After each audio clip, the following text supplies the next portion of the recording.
It's late on a Wednesday night, but you know how we do it, people. It's the 87th edition of the MMA Podcast. Thank you for tuning in. We got a lot to break down. Just this past Saturday, we had UFC on Fox 11. Fabricio Verdum putting forth an amazing performance against Travis Brown. Moving on, he earned himself a heavyweight title shot against Cain Velasquez. Misha Tate, Donald Cerrone, Yoel Romero, Khabib Nurmagomedov, a bunch of other fighters. We're going to talk about those fights. We're going to talk about the week in MMA news, some slated fights for UFC 173, 174, 175, and of course, UFC 172 this Saturday. We're going to break that shit down. Let's do it, people.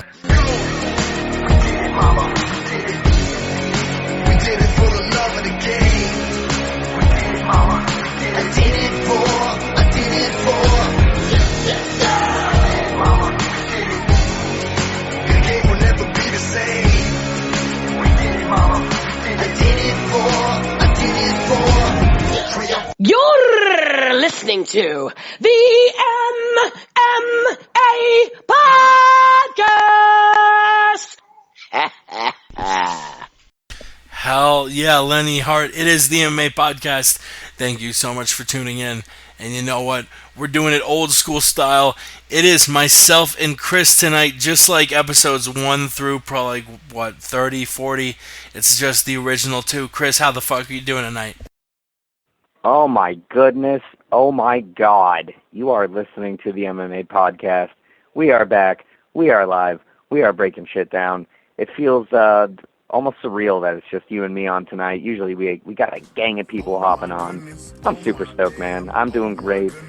Life is grand. I just want to do a quick shout out for my girl, Candace, my girlfriend.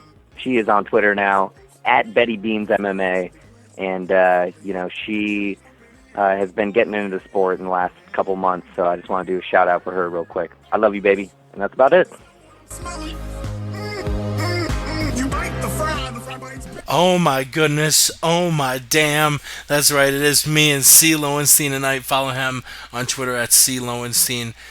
Follow myself, the MMA Podcast, the show, themmapodcast.com. You can click the tabs at the top to follow us on iTunes and YouTube. We update it pretty religiously. And of course, if you are listening live tonight on Ustream, we usually do it Wednesday nights at midnight Eastern. We started late as shit tonight because we need to get the original duo together. But if you are listening, it is late. But you can call in. The number is 213-457-3380. You can Skype in the MMA Podcast. We won't take any of your weird video calls, but you can call in audio-wise, or if you don't feel like chatting, you can just tweet us, the MMA Podcast. But I want to see him. I want to see him, my little guy. You can also tweet us at the MMA Podcast if you don't feel like talking to us. And of course, our friends, Ramses, the Aunt Jimmy Show. Follow him on Twitter, Yow_the_truth. Westlin Eagle AH, Ross Finkelstein, even though he has disappeared off Twitter. We don't know where he went, but he shall reappear soon. Shit's going down. Oh my goodness. Oh my damn. Who else? Of course, the Samurai, our boy Conley Razor, Kevin Black, fucking Med Ninja. We love all you motherfuckers. Candace, thank you for listening. Everyone, man. We get so much positive feedback. And let's dive straight into the MMA. It's always good when we stop talking bullshit before the 5-minute mark. Oh, and of course our boy Brooks Bailey at the MMA Addiction and Brooks_B. I love you, Brooks. Davey boy, fucking the Ninja. Did you say Alan? The Gracie Alan Ninja. Yeah, Westlin Eagle AH. I'll see you in Vegas, cocksucker. Let's get straight to UFC on Fox 11. Before we talk about the actual card, did you watch it live? Did you watch it on delay? How were you able to catch the fight? I watched it live, obviously, completely legally on a website. Of course, it was on broadcast websites. Yeah, obviously. I woke up late. I missed the Fight Pass prelims, so I wasn't able to catch those. I couldn't tell you about the what was that dude's name? Honestly, I slept through. You and me are both on the west side of the U.S. Shit starts early. I slept through the first three as well. Derek Lewis defeats Jack May in heavyweight via first round TKO. Mirsad I smell Bektic tuna. defeats Chad Skelly via majority decision. Dustin Ortiz defeats Ray Borg via split decision. I didn't see any of those fights either, so it's good we agree on those. I did catch all the Well, what's fights weird? on the Fox Sports 1, though. Yeah, what's weird about the prelims is that normally, you know this, we've been watching the sport forever. Prelims usually start at like fucking what, 3 o'clock, 4 o'clock Pacific Standard Time, and then Yeah, usually this time the around, like they usually kick off 2, 3, 4. Like I think the prelims for UFC 172 kick off at 5. These kicked off at like what, like 11:15 a.m., like 12:50. Like, nah, son. Right. I had a late Friday. I'm sleeping in for the fights on Saturday. I'm not trying to wake up early for fights. I didn't even know either. I just assumed they would be on in the early afternoon. I woke up at like I think 2 o'clock, and you know I loaded shit up. I was like, wait a second. Wait, what? Like, I was super surprised that they'd been on so early. Whatever, man. Fuck it. I didn't miss much. You know, we had a heavyweight scrap that ended early. We had a split D between some kind of Cyborg and Dustin Ortiz, and then some other fight I don't even care about. Whatever. Yeah. The pay-per-views, I guess, normally kick off at 10 p.m. Eastern. This was a Fox card. It kicks off a little earlier at 8 Eastern. We weren't ready for it over on the West Coast. But I was able to catch those prelims on Fox Sports 1. Were you able to catch them? I did, actually. You know what? I didn't pay too much attention, man. I'm a huge fan of the sport, but sometimes, man, you're doing other shit. Jordan Maine, I caught all the fights after the fact, so I've seen them all. I think I actually started paying attention around Alex White's fight against Esteban Payan. I think that's when I finally started really tuning in. Let's run them down. We'll save the Habib fight for its own breaking down, because I really do want to talk about who we think he should get next. But the first 5 fights on Fox Sports 1, Jordan Meehan defeating Hernani Perpetual via split decision. Meehan was a big favorite in that one. Looked really good. You know, his grappling is always on point. He is a very fundamentally sound fighter. A middleweight fight, Cal Magalhaes defeating Luke Zacharick in quick fashion, 44 seconds in with a TKO. Alex White defeating Esteban Payan in what I believe was a bit of an upset. That was where you tuned in, Chris. First round, a minute and a half in. I might be mistaken, but I thought Payan was a favorite there.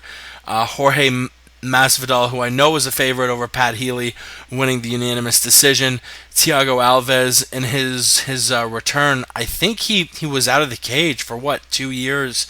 A lot of injury problems, but came back 25 months, man. That's 25 insane. months. Jesus Christ, yeah. And he stepped back in against Seth Baczynski and won the 30-27 across the board fight.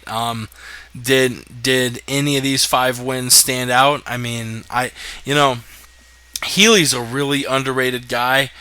Man, I thought he was gonna have a lot more success in the UFC than he's seen, but Jorge Masvidal stepping out there, looking really good, and won all 3 rounds according to 2 judges, 29-28 on the other judges' card. A pretty dominant performance by him.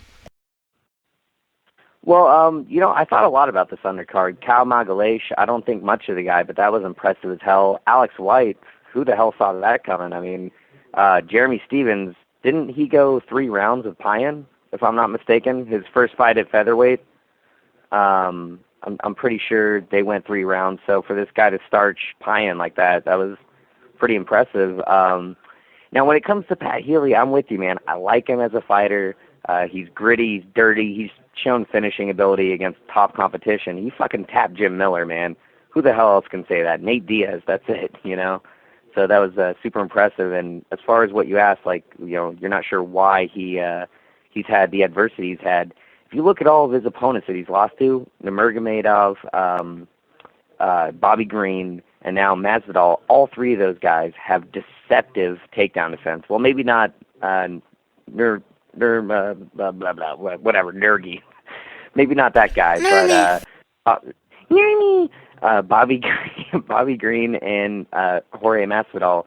Those guys have insanely good defensive wrestling, and I think when your entire style is based off of pressure and clinching and wrestling, and they can cancel it out, that's why he's had such adversity. But, I mean, he's not getting finished. He's not really getting dominated. So, that's what I think has happened to him. I think he's still a fantastic fighter. I hope they give him another shot. And the story of the undercard, man, Thiago Alves coming out there looking like the old pit bull. I've always loved Thiago Alves. He had one of the most epic runs at welterweight leading up to his fight with GSP, man. He was a killer, and then he had a bunch of injuries, but he looks like he's all healed up now. Seth Brzezinski isn't a giant win for the guy. I mean, it doesn't make any difference in the division, but he proved that he can come back from that kind of layoff and look even better than he was looking before. So I think that speaks volumes. So I'm really happy for him, man. I like the guy. I hope he can come back. And let's move on to that big fight on the prelim card, a fight that a lot of people were saying was worthy of the main card. Khabib Nurmagomedov taking on Rafael dos Anjos. Both of them had been doing extremely well. Khabib obviously went into the fight 21-0. Dos Anjos was on a really, really good 5-fight winning streak all in the UFC. Recent wins against Mark Bocek, Evan Dunham, and Donald Cerrone. Khabib went out there and did his thing. Guess how many takedowns Nurmagomedov in his 6 UFC fights averages per 15 minutes. So, like, average takedowns per fight. Okay, the Abel Trujillo fight obviously is going to play into the average. That's going to be a monster advantage. So I'm going to guess per 15 minutes he gets, I'm going to say 10. It isn't 10, it's a little lower. 7.09 takedowns per 15 minutes of octagon time. I was going to say 7. The highest rate of any fighter in UFC history with a minimum of 5 fights, according to Fight Metric. I mean, the guy just goes out there and controls you. And, I mean, honestly, you have got to give this guy either a title fight next or a title eliminator fight next. Because if you make him fight more than one more time before a title, it's robbery. The guy just went out there against top talent and dominated. Personally, looking at the lightweight rankings, obviously you have Pettis and Melendez who are going to be going at it for the title probably in December. I assume that'll be like the end of the year card. Benson Henderson. Most unwarranted title shot ever, by the way, besides Chael Sonnen, man. I just wanted to throw that out there. Melendez does not fucking deserve that, in my opinion. Gilbert Melendez, a lot of people are saying the same thing, but I think a huge part of him getting a title shot, he was going to go to Bellator. The UFC had to match the offer that Bellator offered. Bellator offered him a title shot. The UFC, in order to retain Gilbert Melendez, had to give him a title shot. And honestly, I backed the UFC up. I mean, if it's a matter of not giving him a title shot and letting him go to Bellator, or giving him a title shot and keeping him in the UFC, I would like to see them keep him around. Because honestly, I mean, you look at the title picture, you have Benson, who no one wants to see, get a title shot. A lot of people think he's lost his last 3 fights. A controversial win against Melendez, a loss to Pettis, and a controversial win against Thompson. You have Grant, who's going to be out until who the fuck knows when. Thompson, who's coming off a loss. I personally, Pettis, Melendez, let's see Thompson and Nurmagomedov fight one another toward the end of the year and give the winner of that fight a title shot. Even if Benson beats Rustam Khabilov, I don't think anyone wants to see him get a title fight anytime soon. I mean, he's proven that he's not a draw. That's not gonna make the UFC, want to put him into a title shot. And yeah, let's see Thompson Habib next. After we see Melendez Pettis, what do you think is next for Nurmagomedov, and what do you think of that fight, man? Fucking monster. Yeah, that fight was awesome. Anyone who thinks that fight wasn't awesome needs to get their eyes checked or stop watching and go watch pro wrestling or boxing or something. That was a fantastic scrap. Dos Anjos, man, he earned his shot at the top 10 by beating Cerrone, man. That's how he got in there. Otherwise, you wouldn't even think, like, let's take the Cerrone thing out of the equation. Let's have Rafael Dos Anjos in his win streak before that. Would you put him in anywhere near the top 10? Probably not. I just, he lost to Gleison Tebow, and then he went on a streak, but he wasn't beating really big guys. So, for him to hang in there with Nurmagomedov and not get finished speaks volumes about him. And Nurmagomedov, man, god damn it, these Russians, they are making a fucking impact in MMA. I mean, all these guys, Kovalov, him, that welterweight guy, I can't even think of his name, the dude that he just beat TJ Waldberger with that kick, man. I can't remember his name, but that dude's a beast as well. These Russians are coming in hard. Nurmagomedov has some insane grappling. Amagov, there we go. Was it Adlan? Adlan Amagov, yeah.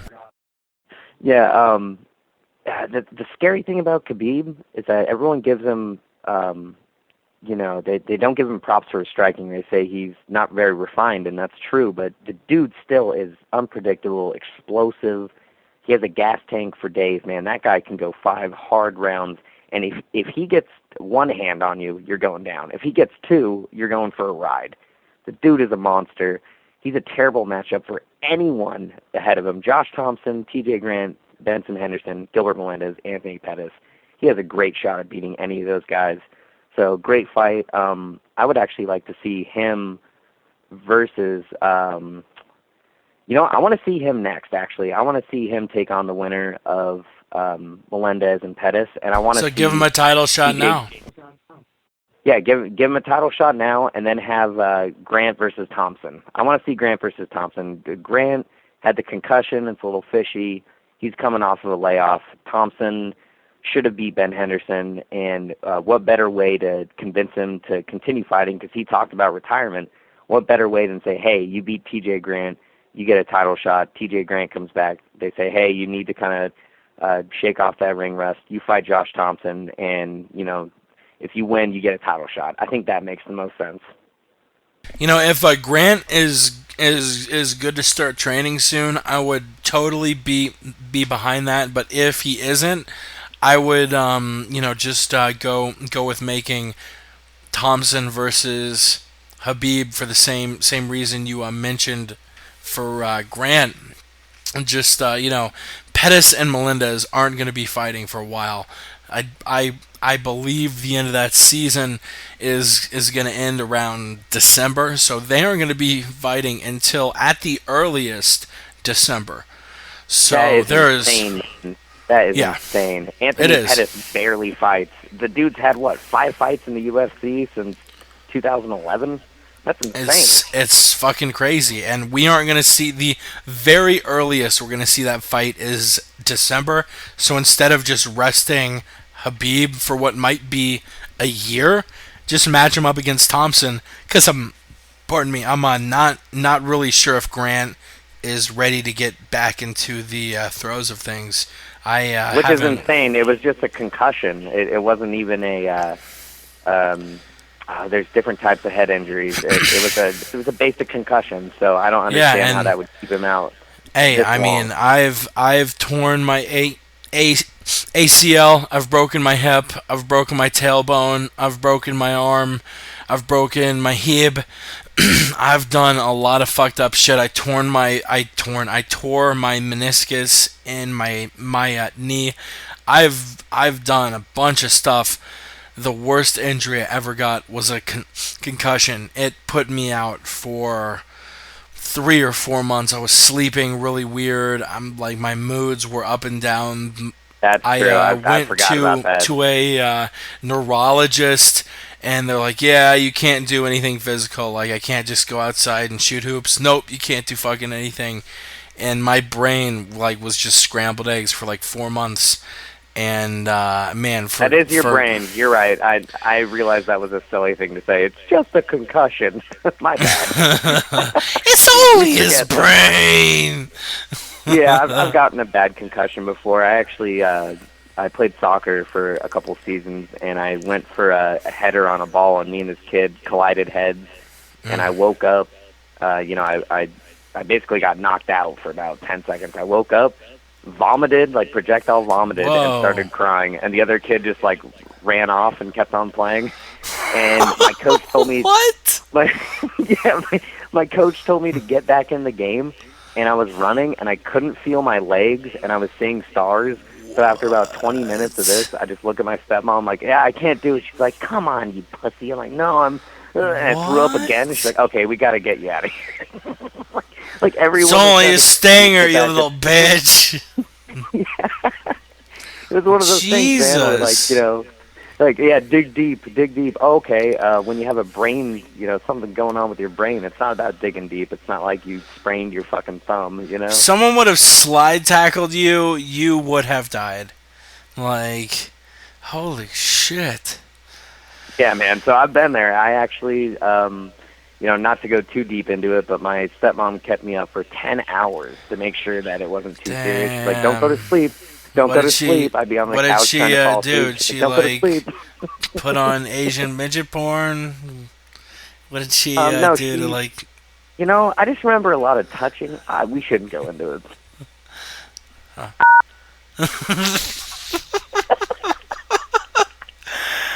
Moving on, yeah. Let's like, honestly, Grant. He is sort of the Cat Zingano of the lightweight division. I think most people think he's next, but just no one knows when he's gonna come back. And like, actually, you've got a few examples of that. You know, you've got Cat in the women's bantamweights.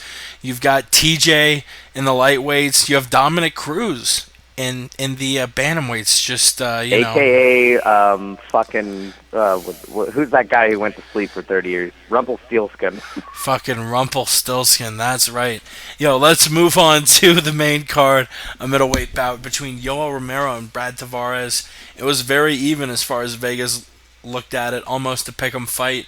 Yoel coming off wins against Ronnie Marquez, Derek Brunson, both of those third round KO, TKOs. Brad Tavares had put forth a 5-fight winning streak in the UFC's middleweight division, which is not easy to do. He beat Lorenz Larkin on that co-main event in January, that Rockhold Philippou card. Went up against Yoel Romero and just couldn't do the job. Yoel, you know, he's getting a little bit older. I think he's going to be turning 37 in about a week. No, he's turning 38 soon. He's already 37. I'm pretty sure. No, I'm looking now. He's turning 37 exactly 1 week from today. The Cuban wrestler, 5'10", trained out of American Top Team in Coconut Creek, Florida. What do you think, Yoel Romero? What do you think about the fight? What do you think about him now, you know, getting in that fringe top 10 area in the middleweight division? And who would you like to see him fight next?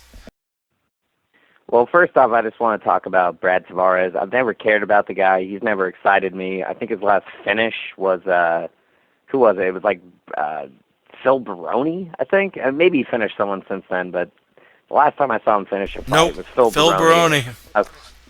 January 1st, 2011.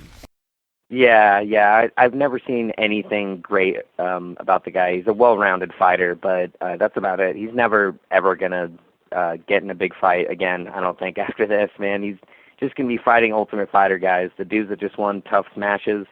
I can see him taking on someone like that. And, you know, Yoel Romero, I don't know if you know this, they were breaking down the stats. He's been taken down a ton in his fights before this. Like, every single fight he had, what was it, Clifford Starks, Derek Brunson. He had another one. What was his name? He was a Brazilian guy. I can't remember his name. Honey Mark. Honey Dude, Marquez, he's been yeah. taken down. Yeah. He's been taken down a ton, which is insane to think about the guy. Isn't he he's an Olympian, correct? Like, He is you an know, judo Olympic or silver wrestling? medalist in wrestling. Yeah, that's insane, man. He also has a black belt in judo. So, you know, obviously the dude wasn't training as much grappling, you know, as he should because, you know, when you get to that level, you just think, hey, I don't need to really do it that much anymore. It's second nature. But you really do, man. You got to keep on it. So to see him come in there and hit those beautiful lateral drops on Brad Tavares was awesome. It was a dominant performance. I was super impressed, and a lot of people on podcasts, Brian Callen from The Fighter and the Kid was saying, he's a bad matchup for Chris Weidman. He's a bad matchup. And I'm sitting there laughing. I'm like, yeah, man, he's powerful. He's insanely good at grappling. But you can't take a guy who's had 4 fights in the UFC and his latest fight is Brad Tavares and say, hey, he's just going to run right through Chris Weidman. Who has he beat? He hasn't fought a Tim Bosch. He hasn't fought, you know, a Luke Rockhold. He hasn't fought a Vitor Belfort. He hasn't fought a Machida. You know, so a lot of people are just jumping on the bandwagon. I'm not sold. Until I see him fight a top 10 guy, I am not sold on him yet. He's getting up there in age. He's insanely talented, but, yeah, his striking looks good too. But to hop on this bandwagon saying he's the next contender, you're out of your mind. Talk about top 10 fighters. Donald Cerrone taking on Edson Barbosa in a lightweight fight. Donald Cerrone is your boy. I'll let you break it down for us. Tell us about Cerrone versus Barbosa. What the fuck went down? Oh, my God, dude. I was so nervous. When they started throwing and he was getting caught, I was like, oh, shit, here we go. Same old shit. He finally hits a big-time contender, and he's going to shit the bed. But I'll tell you what, man, he turned it around. I don't know if it's Barbosa's, you know, glass chin. He doesn't have the best chin. I'll admit that. But he hit a beautiful jab. He took the shots. He spun around the back like a fucking ninja and choked him out. Not only did he choke him out, but he got a regular rear naked choke, and Barbosa broke out of it, and then he fucking switched it to palm. Like, that's one thing that people forget about Cerrone is his grappling is amazing, man. The guy has more submissions than he has knockouts. He hurts you first on the feet, and then he gets you to the ground, and he fucking taps you out. Like, he has armbar victories, triangle victories. He's got rear naked chokes. If he can't get the regular RNC, he's going to get the palm-to-palm. He seems to turn a corner now. He has 3 finishes, 3 fights. He won by a triangle, then he won by a head kick knockout, and now he won by a rear naked choke. Cowboy's back, ladies and gentlemen. He's got it. He's got the fire again. He looks motivated. He looks angry. If there's one thing I got to say about Cowboy Cerrone, dude, you got to work on your head movement. Train with a boxing coach, like a legit boxer or someone who trains with boxers, and work on your head movement because his head is static. And I know it plays into his style, but you can't hit that top level of fighting, you know, an Anthony Pettis and a Gilbert Melendez and not move your head around, man. So I'm super happy for him. He's my favorite fighter, hands down, and he looked fucking spectacular. So looking forward, what next for Cowboy Cerrone? Grant, we don't know when he's going to come back. Habib, he has a win on the same card. Eddie Alvarez, I mean, he's going to fight Michael Chandler in 3 weeks. After that, he's coming over to the UFC. Josh Thompson, Nate Diaz, Miles Jury, Michael Johnson. I mean, you figure the UFC is going to throw him a decent opponent. You got to love the fight. You got to love the fact he's so active. He's won his last 3 fights. All I think within the last 4 or 5 months, he fights a shitload, and I'm sure he's going to want to fight again before the summer's over. What next for the Cowboy? Well, if I'm looking at it, man, 3 names pop up at me. Nate Diaz, if Nate is serious about staying in the UFC and he wants a big win. I know Cerrone's behind him, but he's got to prove himself, man. So I think a rematch between the two. I want to see it. I think Donald Cerrone that fought Nate Diaz wasn't Donald Cerrone. You know it too, man. What did he do? He stood there and he took punches to the face. Is that Donald Cerrone? That's not Donald Cerrone, man. That dude has a very varied game, man. He'll throw kicks, he'll throw flying strikes, punches, he'll mix it up. He was stagnant in that fight because he was pissed. So maybe at this point in their careers, it makes sense. They're 6-7. The winner of Jim Miller and Yancy Medeiros, I'd like to see that. I've always wanted to see Cerrone versus Jim Miller. I think styles make fights. Yeah, he's a Yancy boy. He's a Yancy boy. Cerrone versus Miller would be awesome, don't you think, man? Miller, Cerrone? That would be fun. That would be very fun. Right, Miller has been in some awesome fights, obviously, so has Cerrone. Right, and seeing as how he's fought 3 unranked guys, Dunham, what was that other dude's name? Can't think of it. The fucking Brazilian guy. Whatever, him and Barboza, they're all unranked, and he's in the top 10, so they're kind of keeping him in this gatekeeper status until he proves himself. Now is the time to let him prove that he can hang. Martins. So how about Martin? Yeah, Lucas Martins. Adriano Martins. So I want to see him.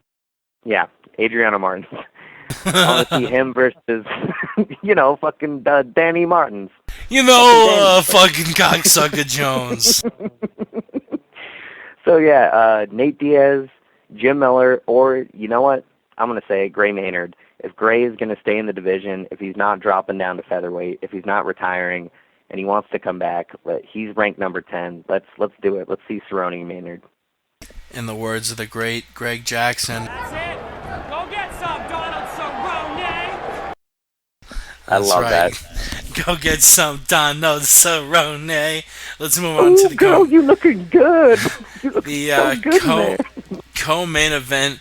I sort of called it a little bit. I said Liz needed to make this fight a dogfight. She did her best trying to do that, but didn't end up winning the fight. A lot of people thought Liz had won, but Miesha Tate actually won the unanimous decision, 29-28 across the board.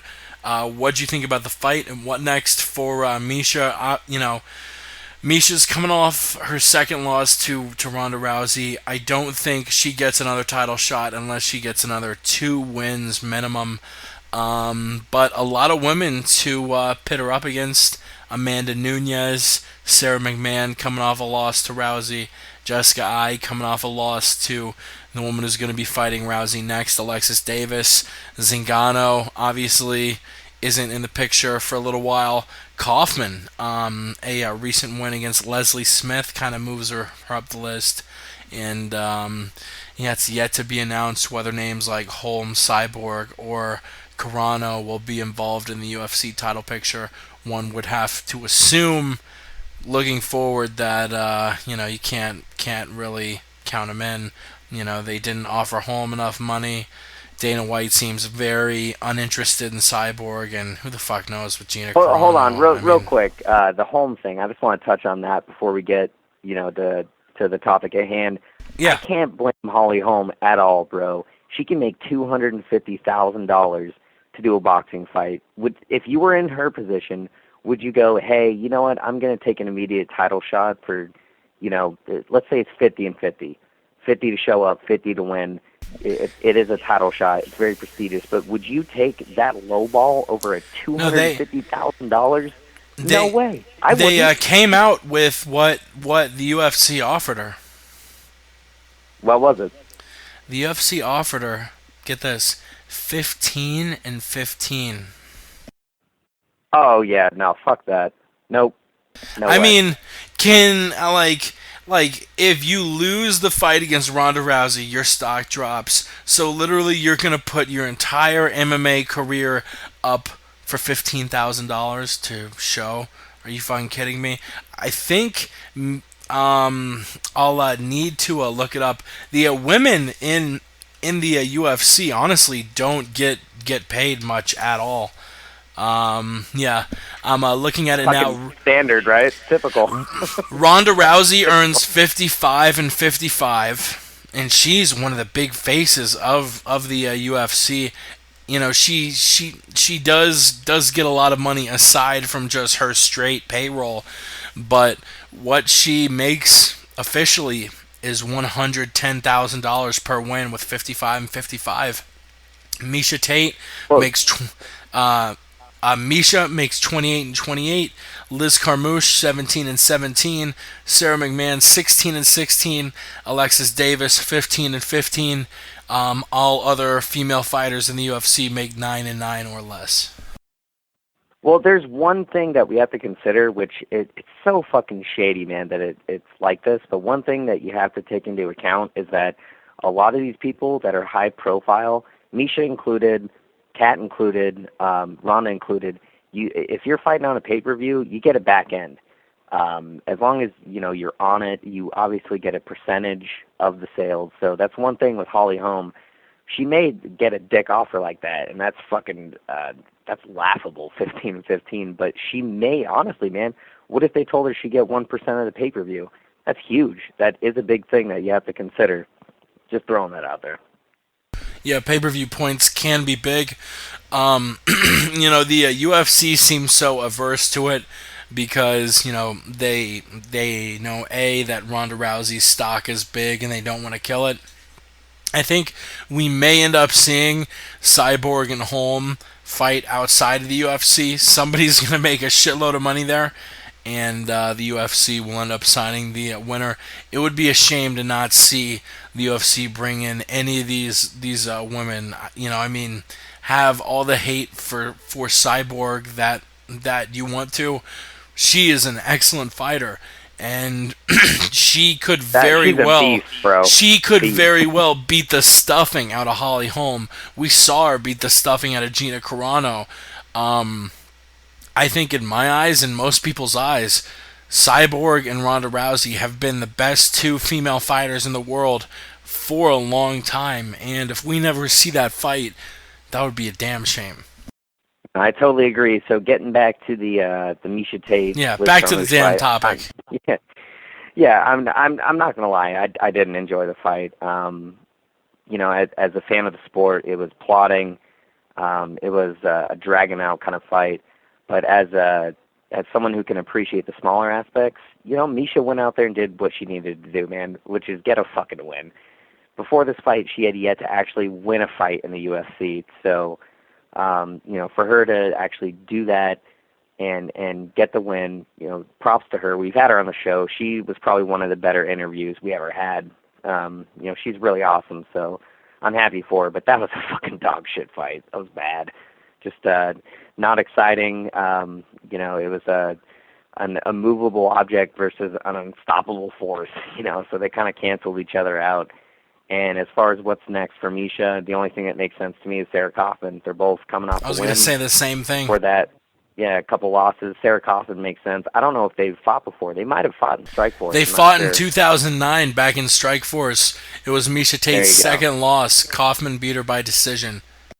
Ooh, there you go. Okay, so you can sell that. Misha has to redeem herself against Kaufman. So, that makes sense to me, man.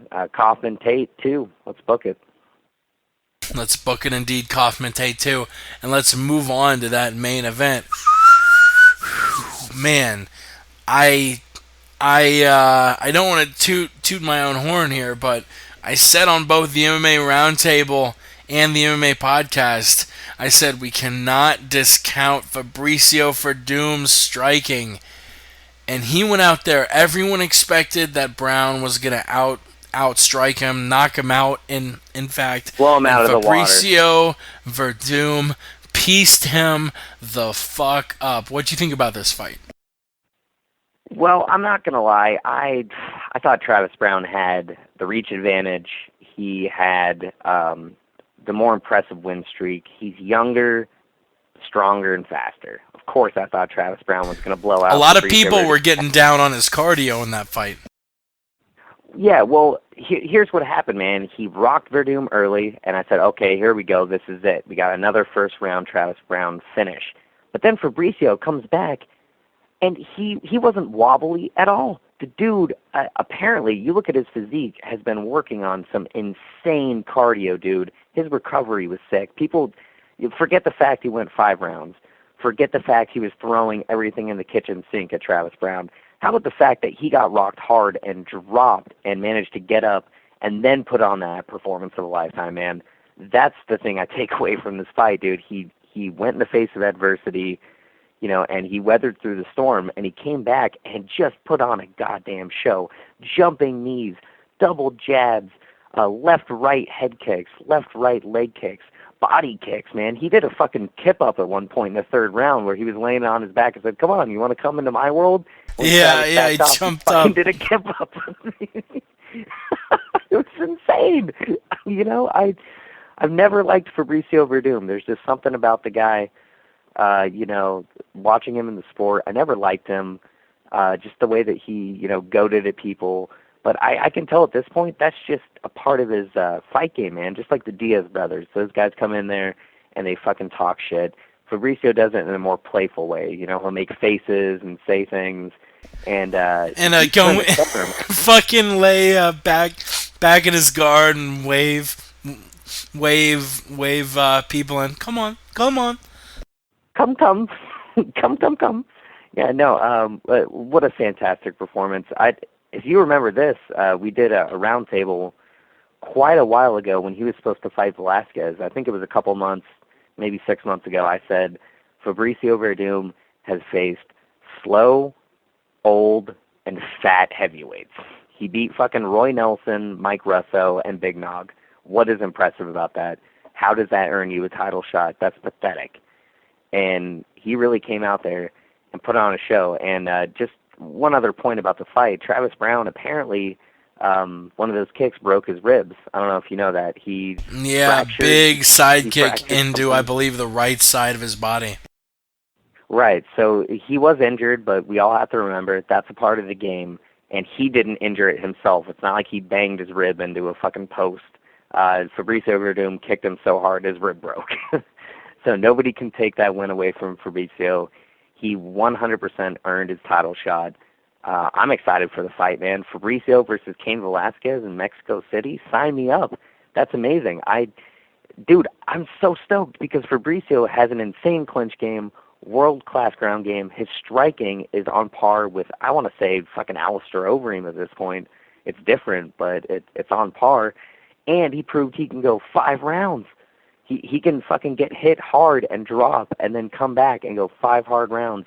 Fabricio Verdum is going to be the toughest test Cain Velasquez has faced in the UFC, bar none.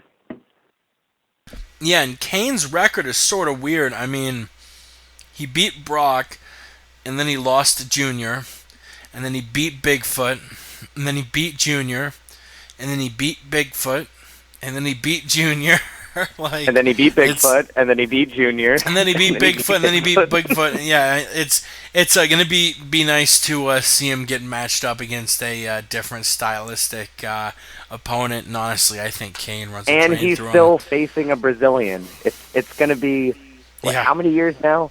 How many years where it's fucking his last non-Brazilian opponent was Brock Lesnar, who is coming off a win against The Undertaker.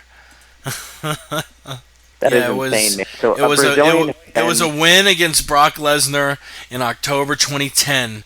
Then he fought JDS November 2011, Silva May 2012, JDS December 2012, Bigfoot May 2013, Dos Santos one last time October 2013. And it's funny because before Lesnar, his opponent was Big Nog. So. Rothwell's still an active UFC heavyweight, right? Oh, the great Ben Rothwell, one of the greats of all time. Yeah. Ben Rothwell, he beat Brandon Vera at 164. Yeah. Brendan Schaub, you can't forget that. Fighter and the Kid.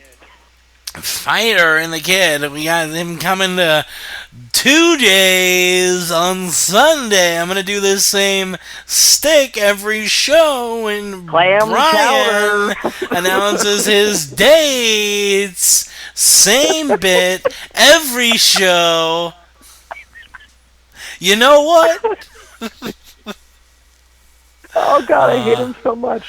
I like him.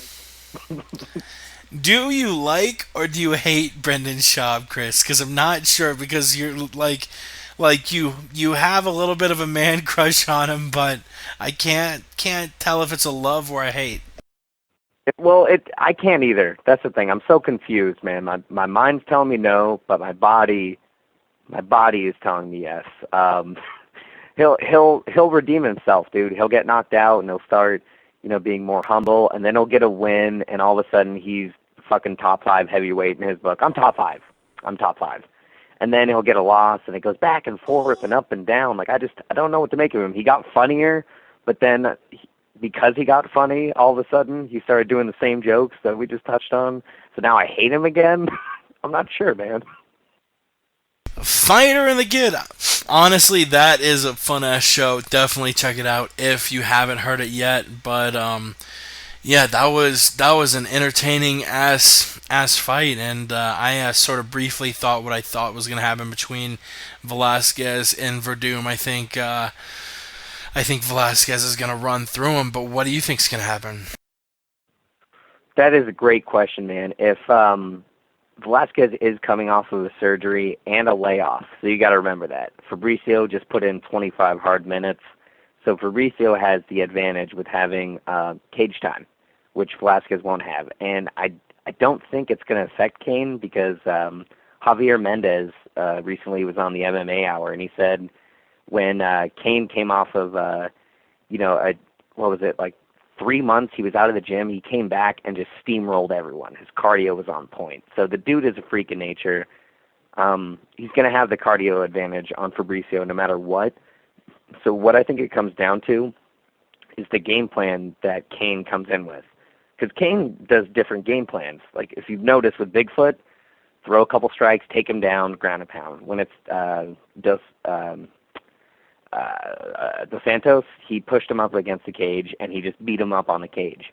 So we haven't seen Fabricio's style against Cain yet, so it's hard to know. So it comes down to Cain's game plan for the fight. I think Fabricio is going to do what he always does, and that's throw some insane striking. If it hits the ground, he can tap anyone out. That's what makes it so interesting. I have no fucking idea. I have no idea. Yeah, it'll probably be a pretty one-sided line in Vegas, but this is going to be an interesting match for Cain, and I don't know if it's confirmed yet, but you can pretty much lock it in that Cain and Velasquez will be coaching opposite one another at Tough Latin America. Cain and Velasquez? Cain Velasquez and Fabricio Verdum fighting at Tough Latin America. Is the UFC doing too much Tough? I think they're doing 6 seasons this year between Tough Brazil 3, Tough Nations, Tough Latin America, and Tough 18, 19, and 20. Is it overkill? It definitely is overkill. I didn't watch a single episode or a single second of the Tough Nations 2 show. It was the first season of the Ultimate Fighter. Sorry, Tough 8. Tough 18 was last year. I was thinking about Tough China as the 6th one. Sorry, pardon me. Oh, yeah, no, it's cool, man. I just don't give a shit anymore, man. It's a watered-down format.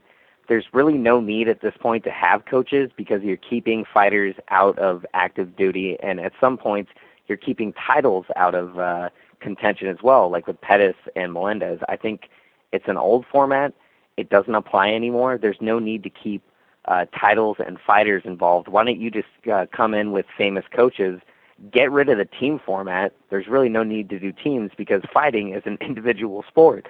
Bring in famous coaches, bring in some exciting fighters, pit them all against each other, and may the best man win. I think that's the best way to do it because I just stopped caring. I haven't watched more than one episode of Tough Brazil 3 with Vanderlei and Chael. As much as I love them, it's hard to watch it. Like, I have to go and download it. I'm like, I don't care. It doesn't matter. They might not even fight. And you're going to have all these guys that are coming in that won't make an impact in the division. It's been proven. Tough does not produce UFC talent consistently.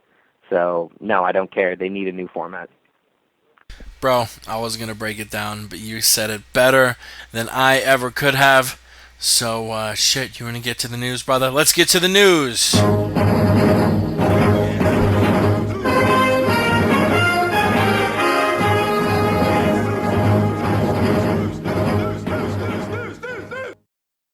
That's right, it's the news.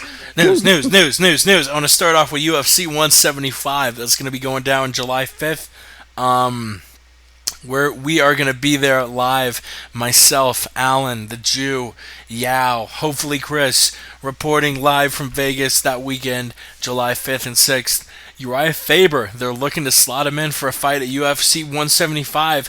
Who should he face next? Obviously, he's coming off that title loss to Renan Barão for the second time.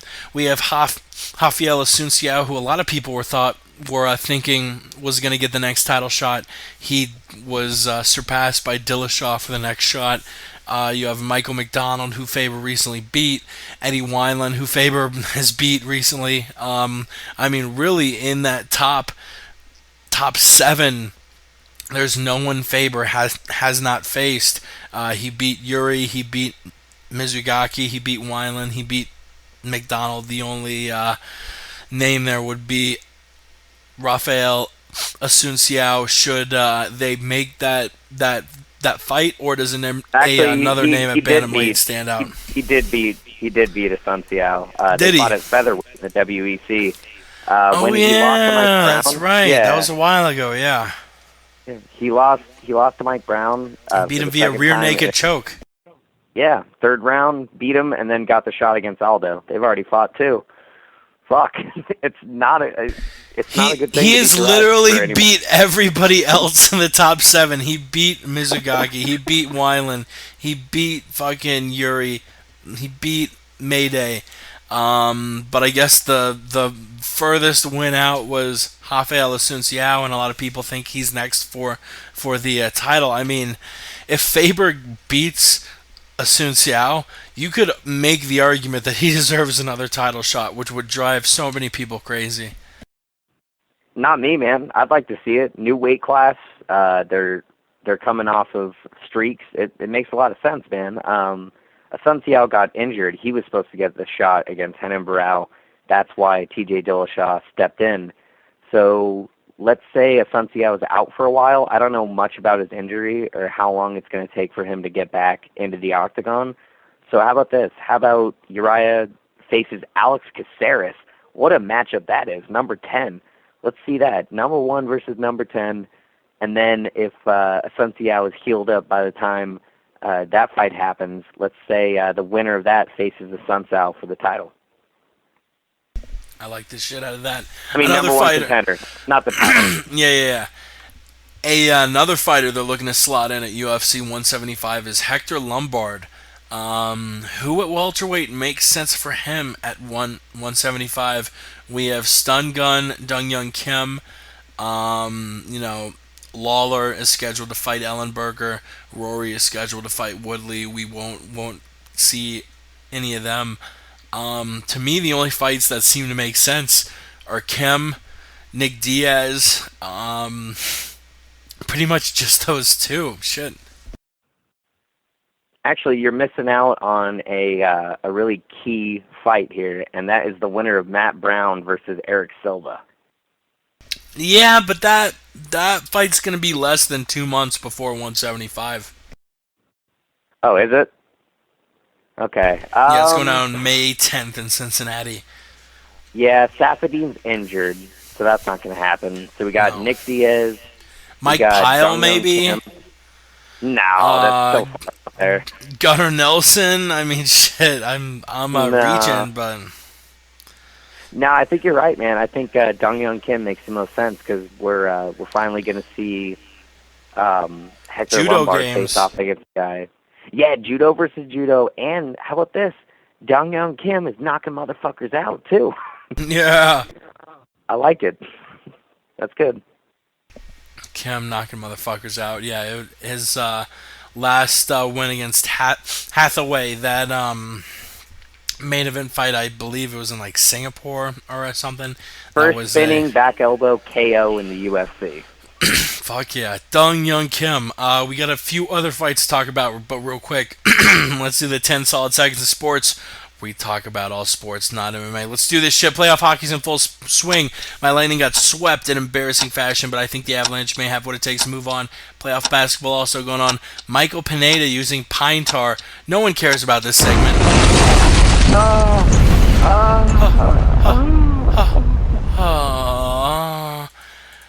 Ryan Bader taking on Rafael Feijiao at UFC 174. They're going to put it on the main card. They're starting to fill that card out a little bit. Do you think the winner of this fight is on a title fight, a title track rather? And obviously, who you got? Ryan Bader taking on Rafael Cavalcante. Definitely not. They're nowhere near a title fight, in my opinion. Ryan Bader is at number 9.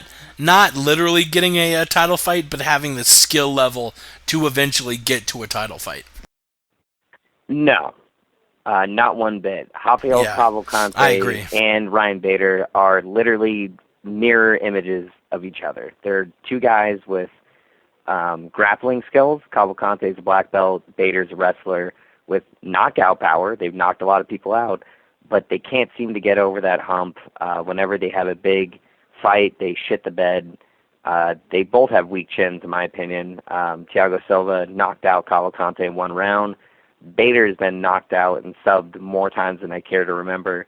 Absolutely not. I don't think these guys are ever going to sniff a title fight out. How the fight goes, I just really don't care. I just don't give a shit.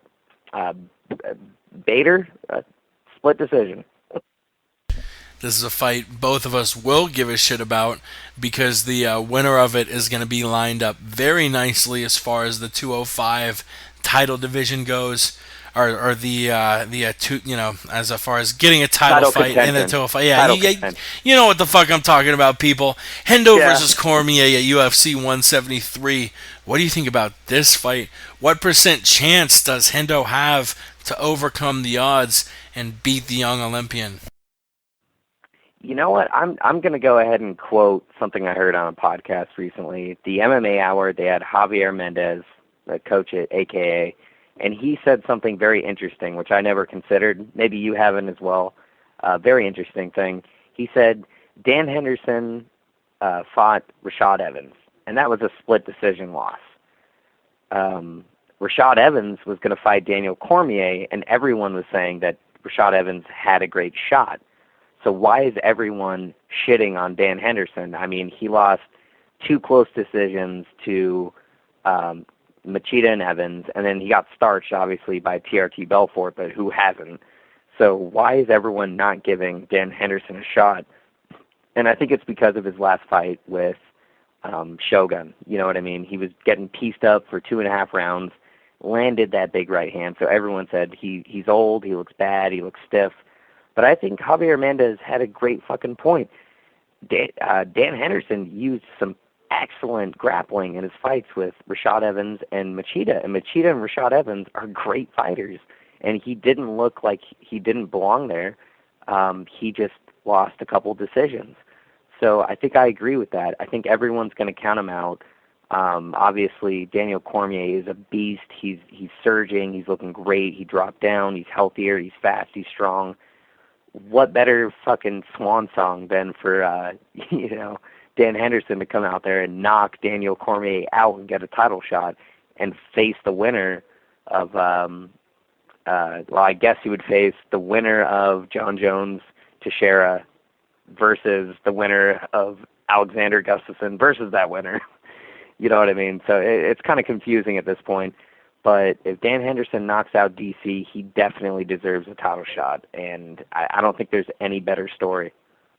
Yeah, and man, that fucking, I believe UFC 173 is going to be at the MGM Grand Garden Arena. That place would explode if Hendo got the upset against Cormier.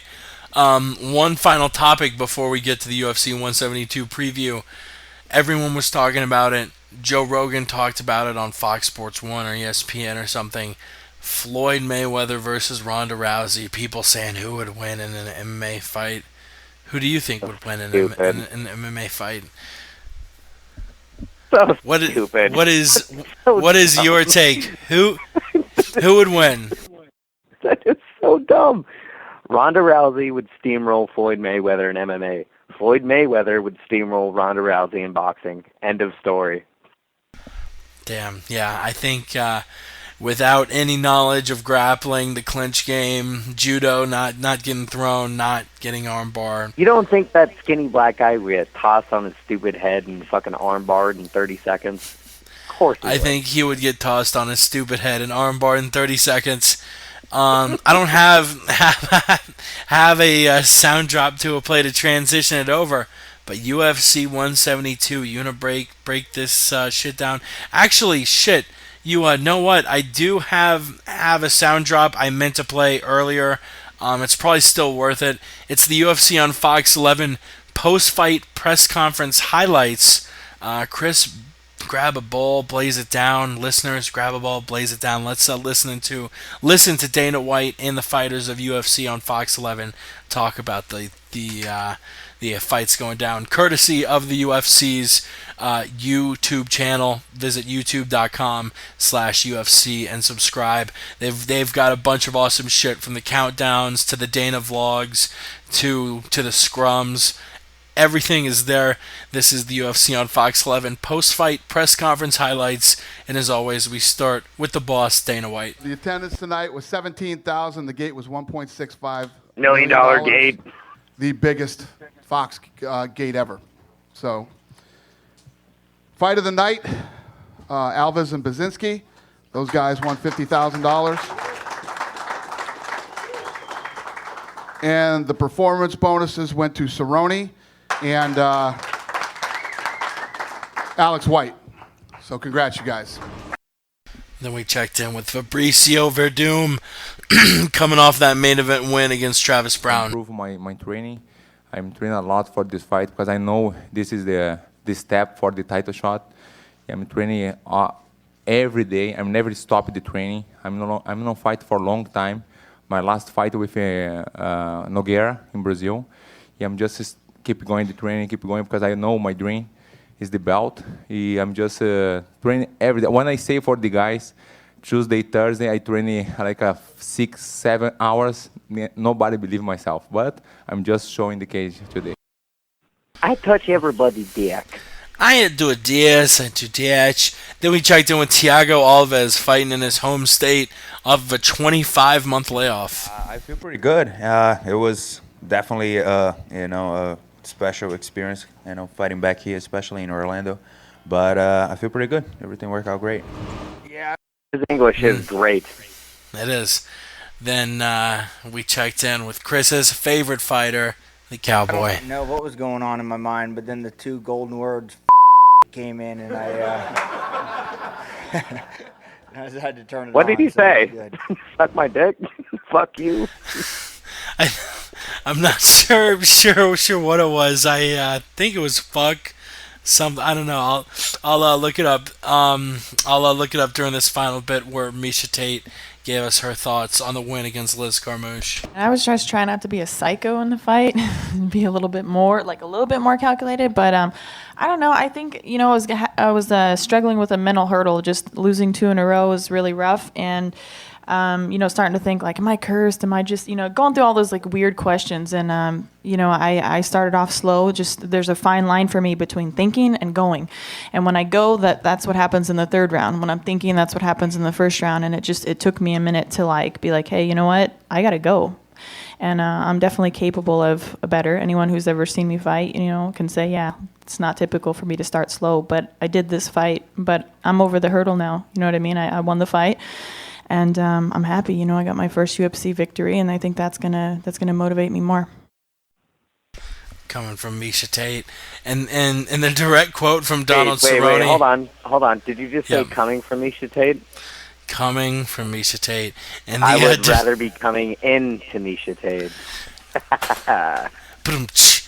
And the direct quote from Donald Cerrone was, "I don't know what was going on early on, but then the 2 golden words came into my mind. Fuck it." Fuck it. That's awesome. You gotta love the cowboy Donald Cerrone. Before we move on to 172, actually, it was another thing I wanted to ask about this UFC on Fox 11 card. How do you think it stacked up to previous cards that were on Fox? We've now had 11 since the first one, which was that first Velasquez versus Dos Santos fight. What? How does UFC on Fox 11 match up to the other UFC on Fox cards?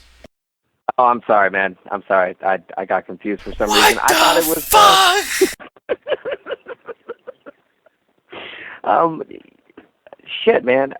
That's a very strange question. I thought it was good. I mean, it was solid. The main event was great. I don't think it's that strange. I mean, a lot of people match the UFC on Fox cards to the other ones. You know, these are the mainstream my favorite cards. My favorite ones. This one didn't stack up in my favorites. It was solid, but I'd say my favorite ones are like the one with Nate Diaz and Jim Miller. That always comes to mind. The one with Uriah Faber and Mayday. That was solid. There's a lot out there. Demetrius Johnson versus John Dodson was a solid one. There's just been quite a few solid ones out there.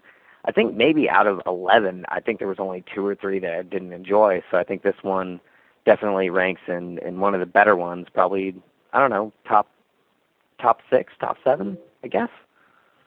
Top 6, top 7. Yeah, it's I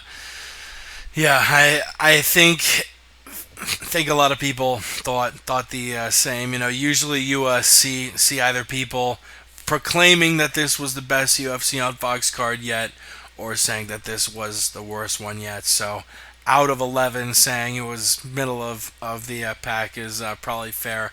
I have a little UFC 172 event preview queued up, a minute long, from the UFC YouTube channel. Again, let's use that to transition over to this Saturday's card, UFC 172. All eyes are on the light heavyweight division in Baltimore this Saturday as UFC 172 pits record-breaking champ Jon Jones against dangerous Brazilian Glover Teixeira. Jones has shattered records in the light heavyweight division since becoming its youngest champion at age 23. 6 title defenses later, he's defeated legends and newcomers alike, turning back Shogun Rua, Rampage Jackson, Vitor Belfort, and Alexander Gustafsson. But Brazilian Glover Teixeira, a protege of Chuck Liddell, could be Jones's most dangerous matchup yet. On a jaw-dropping 20-fight win streak, the Brazilian bomber has finished 4 of his 5 opponents in the UFC. In the co-main event, Phil, Mr. Wonderful Davis, welcomes Anthony Johnson to the UFC's toughest division. After mixed results in the UFC's welterweight and middleweight division, Johnson left the promotion and fought at everything from 195 pounds to heavyweight. Now, on a 6-fight win streak, he returns to the octagon at his new home of 205. Waiting there to greet him is the 12-1 Davis, a former NCAA Division I wrestling champion. Get more details on the full UFC 172 card, which also features former Strikeforce champion Luke Rockhold and Tim the Barbarian Bosch in a key middleweight bout, plus Jim Miller, Takanori Gomi, and more at UFC.com. Don't miss UFC 172 on Saturday, April 26th, only on pay-per-view. I like that music in the background. It was hip. What do you think of the music in the background? It was like rap music. I found it very aggravating, like maybe nails on a chalkboard or cats meowing late at night. We're gonna go the opposite direction that little video went. Instead of going from the top of it down, we're gonna start at the bottom and move up. Start with the I believe I'm bringing it up now, the 6 fights on the Fight Pass and Fox Sports 1 prelims. We're gonna start off with one Fight Pass fight, Chris Beal and Patrick Williams. We were gonna see Joe Ellenberger take on Wagner Hocha, but Ellenberger had to pull out of the fight. Rocha was injured. Yeah, Wagner Hocha. Rocha was injured. Not enough time to find a opponent for Joe Ellenberger, Jake's brother. So we'll see him make his UFC debut on another card.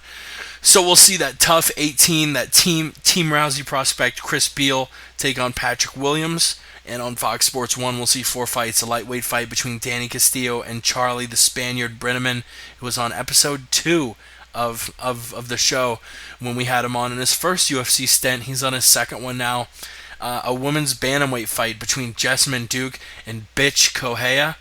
A lightweight fight between Takanori I can't say it with a straight face. I was Every time losing. I hear a podcast of you doing it and her name comes up, you always go, bitch. All right, the correct.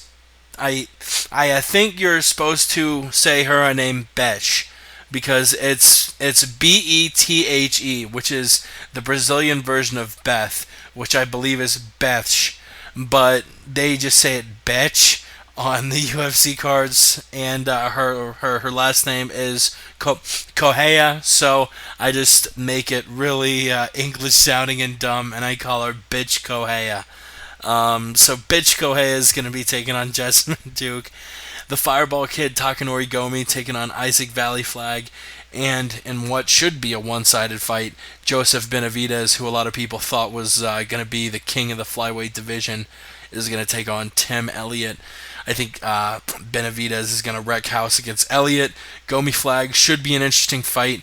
Jessamine Duke, bitch is a tough broad. She put forth an excellent show. Bitch is a tough bitch. She handed Julie Kedzie her lunch, and if Jessamine Duke doesn't watch out, the same thing could happen to her. Danny Castillo, Charlie Brenneman, also an interesting fight. Brenneman was a welterweight in his first stint, now a lightweight, doing very good. I'm very interested to see what his ceiling is at 155. What do you think about these fights? To be quite honest, the only fight that I'm looking forward to is Elliott versus Benavidez. Otherwise, I mean, Brenneman versus Castillo, that has all the makings to be a fucking stinker. To be honest, I like Brenneman. I like Castillo as much as I like AIDS. So I just don't like that matchup. It seems pretty boring. Duke and Betch, I don't care very much about the fight. Yeah, that stupid bitch fight. I don't really care about it. And Gomi Valley Flag also has. There's only two options in that fight. We're gonna have a quick Gomi knockout, or we're gonna have a Valley Flag decision. So I'm not excited about that at all. Elliot Benavidez is the only one where I'm like, oh shit, I have no idea what's going to happen. So, I'm not really looking forward to any of these 5 fights, except for that one. And before we get into the main card, what are you going to be doing for UFC 172? You going to watch it at a sports bar with the lady? Going to watch it at home like my lonely ass, which I am super pumped. I have a couple of my best friends from Florida moving out to Denver this summer. It's going to be fun as hell. But, I'm probably just going to watch it in my apartment. But where are you going to watch the fights? I'm going to do what I do every single time, and that's watch it at home legally using a illegal website. And I'm going to call you up, dude. When was the last time we watched fights? I'm going to call you up. It's been a while since you're here. We got the first fight, featherweight fight, Max Holloway, 4-3 in the UFC, but he has not looked bad. Andre Fili won his last fight, his UFC debut. This is going to be a really close fight. Both of them are lanky featherweights. I think both of them are 5'11". Fili's got a little more reach, but man, it is going to be really interesting. Max is a little more battle tested. Fili's got a lot of hype behind him, training at Team Alpha Male. Man, Fili looked like he had a little bit of a wild style. I don't know if Holloway could take advantage of that. What do you think about the Team Alpha Male fighter Andre Fili taking on Max Holloway, who has not looked bad recently? Yeah, you know what? This fight's really interesting to me. You got a guy in, Andre Touchy Fili, or whatever his name is. He actually came in short notice, cut a lot of weight, and knocked the dude out. So you can't have a better debut than that. He throws some good combos. Oh, yeah, no, he's insanely talented. The dude is legit. He's got some great striking. He was on the MMA Hour, and he was telling Ariel Helwani, like, dude, I can't believe I'm on your show. So the dude is fired up. He's young. He's hungry. And that makes it interesting because if I didn't know anything about the guy, I would say Max Holloway eats him alive. Max Holloway has a habit of making dudes look bad. He really does. He picks people apart. He has very, very accurate boxing. Oh, yeah. Are you talking about Holloway? Yes. Yeah. Holloway definitely does. Even getting picked apart by Conor, he still was landing very accurate, crisp shots. Dude, do you remember his fight with Bermudez? This is the one reason that I think Holloway is insanely talented. Dennis Bermudez makes everyone look bad, everybody, and he's short and stocky and has insanely good wrestling. He tossed a bunch of people around in the octagon. He couldn't do that to Max Holloway. And Max Holloway is a fucking string bean, dude. He's about 6'1" at featherweight. You know, he's a tall guy, he's lanky, and he had an answer for Dennis Bermudez's insanely aggressive wrestling style. So that being said, the similarity with the losses to Dennis and to Conor were early on. He showed excellent takedown D and wasn't getting tossed around, but as the rounds went on, we got into the late second round, the third round, it got a lot easier to take him down. No, I totally agree with that, and I think that's something we're not going to see out of Andre Fili. There's no way we're going to see that out of him. He does train grappling, but if Bermudez and McGregor had some problems with Holloway, I don't see how Fili could impose a grappling style against Holloway. So what I'm saying is it comes down to the striking. Fili definitely has some excellent combinations. So if I had to venture a guess, I don't like making predictions, but I think the first round we're going to see some really good striking from Fili. And I think Holloway is going to discourage him from it and mix in some clinching. And I think the second round, Holloway puts Fili away. Moving on into the second fight, Yancy Medeiros taking on Jim Miller. Yancy, in his last fight, his UFC debut, his second UFC fight, he fought Yves Edwards. Originally won first round via KO, tested positive for marijuana, was turned into a no contest. So we all can just count that as a win. I think you and I both Chris, don't think someone having metabolites in their system from smoking probably, weeks earlier. If you smoke weed, it only helps in recovery. That's it. When you're recovering from workouts and training, it helps. Anyone who steps into the octagon high is a moron and probably would get their ass kicked. He lost to Hustam Kabalov via weird thumb injury, TKO in the first round. Jim Miller is a big favorite. He pushes the pace, whether it's with his wrestling. He's got very good striking. Coming off a win against Fabricio Camues via armbar. The guy can finish fights via strikes, can finish fights via ground and pound, can finish fights via subs. Two of his last three wins were by submission. First round subs against Melvin Gillard and Fabricio Camues. I got Jim Miller to just really put it on Yancy. Unlike anyone Yancy has ever fought before, Miller takes the victory and probably gets himself back into. I don't know if he's currently ranked in the lightweight division. Yeah, he's number 9 now. 9. Yeah, number 9. So this vaults him up big. Yeah, you know what? The problem with this fight for me is that Jim Miller is the most inconsistent lightweight besides right. He's so inconsistent. Pat Healy threw him around, and Healy didn't look good at all against Masvidal recently. Right, and think about his fight with Benson Henderson. Nate Diaz. Right, Nate Diaz too, man. Guys that you would give him a fucking excellent chance, and he just gets dominated. Like it doesn't make sense, man. And I think what it is, honestly, it's a mental thing. I think because obviously he has MMA mental. MMA mental. Hello, are you all right, Jake? You all right? Shout out to Ray Thompson, MMA mental. Yeah, so you expect this guy to have a fighting chance in some of his bigger fights, and he shits the bed, just like Cerrone. I'll admit it. I love Donald Cerrone, but that dude has shit the bed so many times I've lost count. You know what I mean? His fights with Pettis and Nate Diaz and Rafael dos Anjos was the most disheartening one because I thought he would run right through him, and that's how RDA got into the top 10 in the first place. So, yeah, Jim Miller, man, he's got the skills to be a champion. He really does. He's trained with Eddie Alvarez. He's trained with Frankie Edgar. I think it just comes down to a mental thing.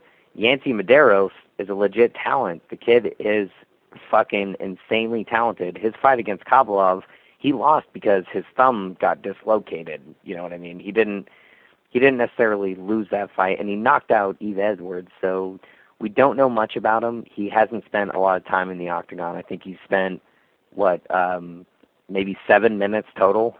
So we don't know anything about him, and that's why it's really hard to call this fight, because who knows? He's hungry. He's a Hawaiian kid. He trains, I don't know if you know this, he actually trains with in the 209 with the Diaz brothers. He lives with Nate Diaz in his training camps. So he has a very, very high level of training. So I'm not going to count Medeiros out, man. I'm going to say Yancy comes in there and puts on the performance of his lifetime and gets the win against Jim Miller. Fuck it, I'm going to say it. Moving down the card, Luke Rockhold and Tim Boetsch in what Vegas thinks is the most lopsided fight on the card. Boetsch has a lot of fights under his belt. I believe this is going to be his 15th UFC fight, which guys too get 15 fights under the UFC promotional banner. Very impressive. 1-2 in his last 3. He lost via TKO to Costa Philippou the end of 2012. Lost a decision to Mark Munoz, but got back in the win column. Got a split decision against CB Dalloway. Boetsch was sort of thought of as 1 or 2 fights away from a title fight after he had that awesome comeback against Yushin Okami, won that 3rd round TKO, beat Hector Lombard via split decision. But after dropping those 2 fights against Philippou and Mark Munoz, it really knocked him down a peg. Luke Rockhold was on a huge winning streak, was the Strikeforce middleweight champion until Strikeforce got disbanded, joined the UFC, and got knocked the fuck out by TRT Vitor, but got back. He died that day. He died. Yeah, what we see now is actually a cyborg robot humanoid made to look like Luke Rockhold. He died on May 18th. Past to destroy the future. Sent from the past to destroy the future. May 18th, 2013. Who we know as Luke Rockhold died. What we see now is an abomination. And this abomination defeated Costa Philippou via TKO this past January. Is fighting more often. I love it. I'm looking 7 months off between losing and his last fight, but is fighting just 3 months after his win against Costa Philippou. It's going to be a fun fight. Rockhold Boetsch. Rockhold is a huge favorite, and for good reason. Boetsch gets his wins against guys who just sort of plod around. Rockhold is not one of these guys who just plods around. He has awesome footwork. I don't think Boetsch is going to be able to really corner him and trap him and use his redneck judo, as you like calling it. And I think Rockhold just wears Boetsch down, chops him away with kickboxing, either takes a decision or a 2nd or 3rd round TKO win. Yeah, I guess the best way to break up this fight is Tim Boetsch hasn't looked good in a long time. He really hasn't. He beat Okami, and then he had that dog shit fight against Hector Lombard. So he hasn't looked good in 4 fights. He barely beat Hector, who's now a welterweight. He lost to Philippou. He got dominated, knocked out, TKO'd. Then he lost to Munoz, and he got dominated. And then he barely beat CB Dalloway. Pretty much everyone and their mom was giving CB that fight. So he hasn't looked good in years. He really hasn't. He hasn't looked good in 2013. He hasn't looked good in 2014. So how can you really put any stock into the guy? I'll tell you what, he always has a chance. He's got a great camp. He trains with Matt Hume. Matt Hume is the trainer of Demetrius Johnson, so he's always going to have a chance in there. He is a barbarian. He's proved it in his fight with Okami, but God damn it, he's old, he's slow, he's plodding. He's just not athletic in there, and he's coming up against a phenom, a guy that has all the fucking tools in the world to beat anyone on any day. I think Luke Rockhold has a great chance at beating TRT Belfort, maybe 5 out of 10, half and half. So you've got a really tall, lanky kid who's athletic versus a slow, old, plodding middleweight. And I'm looking at their stats right now on UFC, and Luke Rockhold has a 70% takedown defense. 70%. So what that's telling me is that Tim Bosch is going to try and push it up. Luke is going to angle off and light his ass up. I'm going to say first round stoppage for Luke Rockhold. First round stoppage, yeah. Luke is really good at landing when when you transition in and out of clinches. A lot of people don't take advantage of those openings to land strikes. Luke is almost always landing on the entrance and the exits to clinch game, and he'll probably tag Boach up a bunch. There's, like I said, a good reason he is the biggest favorite on the card. The co-main event, Phil Davis taking on Anthony Johnson. Oh, Phil Davis. And Anthony J. Johnson. It's going to be a fun-ass fight. We're seeing Johnson back in the UFC finally. Johnson's last fight in the UFC was actually before the MMA podcast even existed. January 2012. He lost to Vitor Belfort via first-round sub. He watched that fight for free, by the way. I just want to tell a quick story. UFC was promoting their Xbox sponsorship at the time in January 2012, and I had a buddy call me up randomly. He's like, dude, get on Xbox Live right now. I'm like, why? He's like, you can get a UFC pay-per-view for free. I was like, what? So I went on, and it had the option to pay for it, and it said 0.00, and I got UFC 142 for free streaming on Xbox Live, and goddamn, that was beautiful, man. Perfect quality, high definition. It looked great. Just wanted to throw that out there. Fuck yeah, and we saw Vitor Belfort defeat a Anthony Johnson who apparently was trying to make 185, ended up not being able to get under 197. Just his, I think he was close to having kidney failure, horrible time. He did not make it in the UFC after that. They cut him. Won twice in Titan, won once in Extreme Fight Night, and won 3 times in a row at World Series of Fighting, defeating DJ Linderman, Andrei Arlovsky, and Mike Kyle. The UFC's brought him in now to fight Phil Davis, who's on a 3-fight winning streak against Hagner Prado, Vinny Magalhaes, and Lyoto Machida in his last fight via unanimous decision. Before that, his loss to Rashad Evans really knocked him down. I believe that was a title eliminator fight. But a win here against Rumble's huge. Obviously, he has to look out for the Rumble KO. The longer this fight goes, I think it bodes better and better for Phil Davis. Davis, a superior wrestler. I think in the first round will try and sort of use his footwork and wear Johnson out, and in the later rounds use his wrestling to grind out a decision. What do you think about this fight? And the UFC throwing Rumble, a formidable opponent in his UFC debut at 205. It's really crazy that this guy used to be a welterweight, man. Yeah, I don't think I could have said it any better. Your breakdown's fucking spot on, so I think I'll just take a different route with my breakdown. What's interesting about this fight is that neither of these guys have actually faced an opponent like their opponent. So Anthony Johnson has never faced a guy like Phil Davis ever in his career. Phil Davis has never faced an opponent like Anthony Johnson. I mean, Johnson's taller. He's strong. He fought at a lower weight class. He's got really good kickboxing and natural knockout power. But he's not necessarily fast. Phil Davis is, a little bit shorter. He's very unorthodox in his striking, and his grappling offense is something that I don't think Johnson has ever faced. So I think that's the most interesting thing about this fight. I think we have two guys facing off. They've never seen an opponent with the style. So that's what makes it compelling in my book, man. And it's really, it's hard for me to tell you what's going to happen. I mean, my gut's telling me Davis is going to win the decision, but there's always that chance of Johnson coming in there, landing that big shot. I know that Phil Davis fought Machida recently, but Machida is more reserved. He's going to pick his shots. He's going to go in, and if he can find the KO, he's going to find it. And he didn't that night. Anthony Johnson is a little bit different. He's got so much more aggression and explosiveness that Machida doesn't have.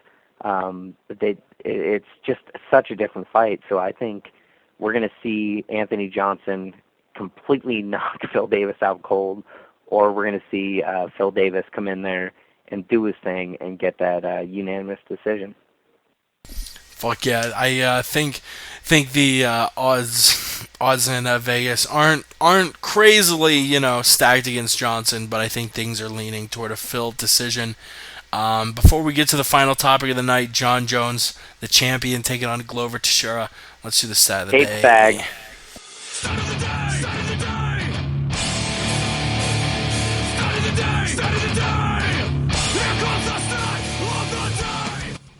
Current light heavyweight champion John Jones' 10-fight winning streak is the longest in UFC light heavyweight history and the most consecutive UFC wins of any active fighter. Glover Teixeira, though, has doubled that. He's won all 20 of his last fights.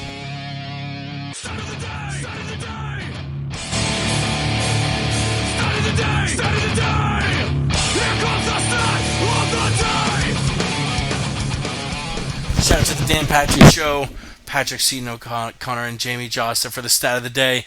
Yeah, John Jones, he's won his last 10 UFC fights. Glover on a 20-fight win streak. All those obviously not UFC fights, but the streak is going to be broken in one man's case. John Jones looking for his this is his I probably that is should have compelling. added up. Now that you bring it up, the streaks, I didn't even think of that, man. That is a great Jones point. has defended his belt 1, 2, 3, 4, 5, 6 times. He won it against Shogun, beating Rampage, Lyoto, Rashad, Vitor, Chael, and Alex Gustafsson, going up against Glover, who I believe of all UFC fighters has the third longest win streak, number 1 being Henan Barao with 32 wins. Number 2, Nurmagomedov with 22, and then Glover with 20, yeah? Yeah, I was just going to ask you, man, barring the bullshit Hamill decision, how many fights would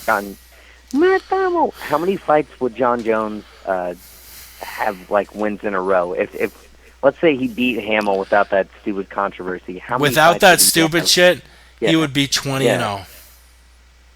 Okay, I mean in the UFC, how many fights in a row? In the does it beat UFC, Anderson's streak? Yeah. in does it the beat- UFC, I believe he would have 14 in a row, which would not beat Anderson's streak of 16. God, man, fuck.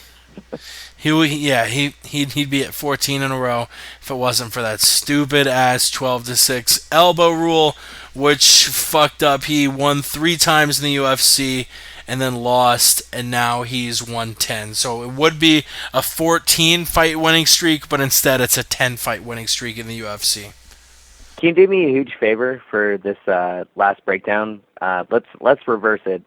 Why don't you break it down technically and how you think it's going to go down, the fighters and everything, and I'll just give you a short answer because I want to hear what you have to say about Jones Teixeira.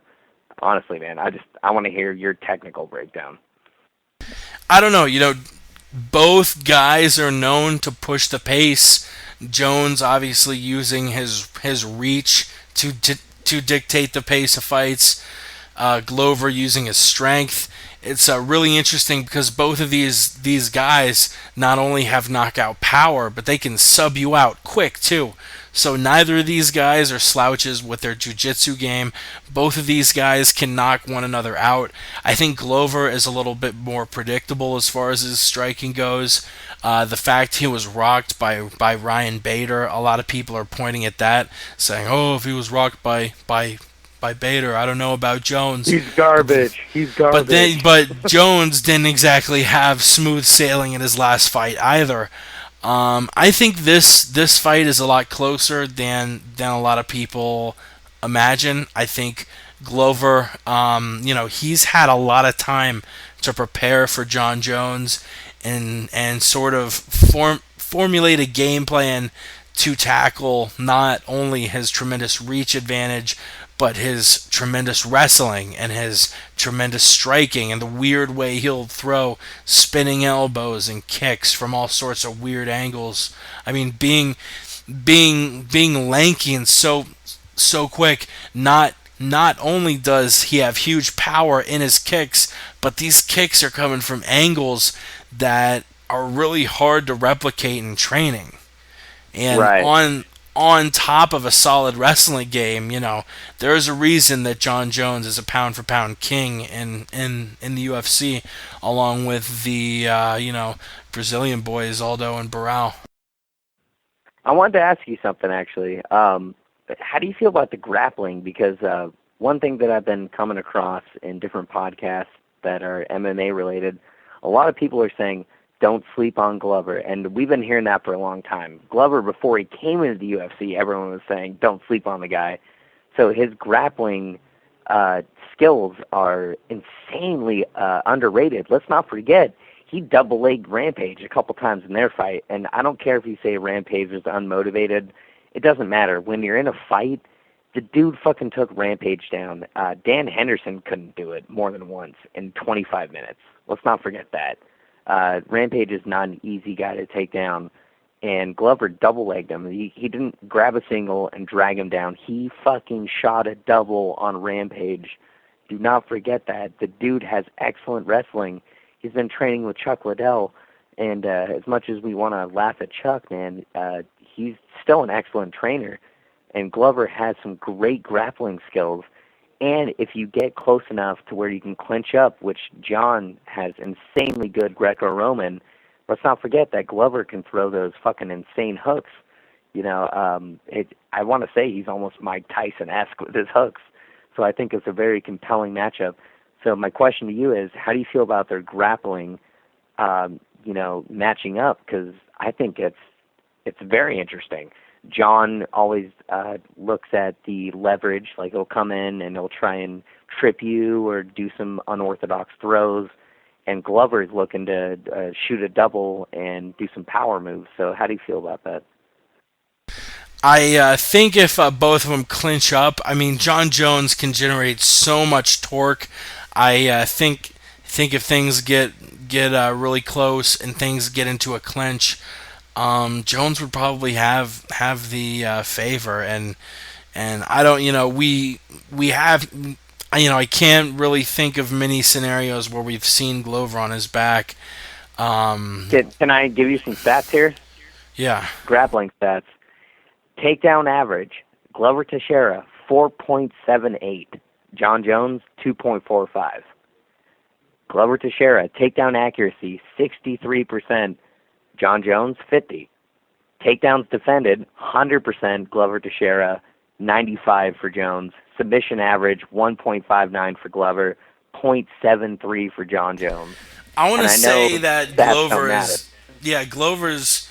Glover and John, I mean, John has gone up against a much tougher caliber level of UFC opponents. I mean, Shogun, I totally Rampage, agree. Lyoto, Rashad, Vitor, Chael, Gustafsson.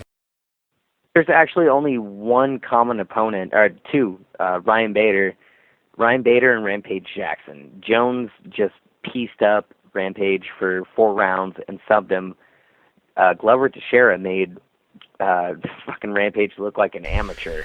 I think the fuck out of him. The thing I thought about the Rampage fight was that Rampage didn't want to fight, and Rampage was not engaging with the Glover nearly as much as he was against John Jones.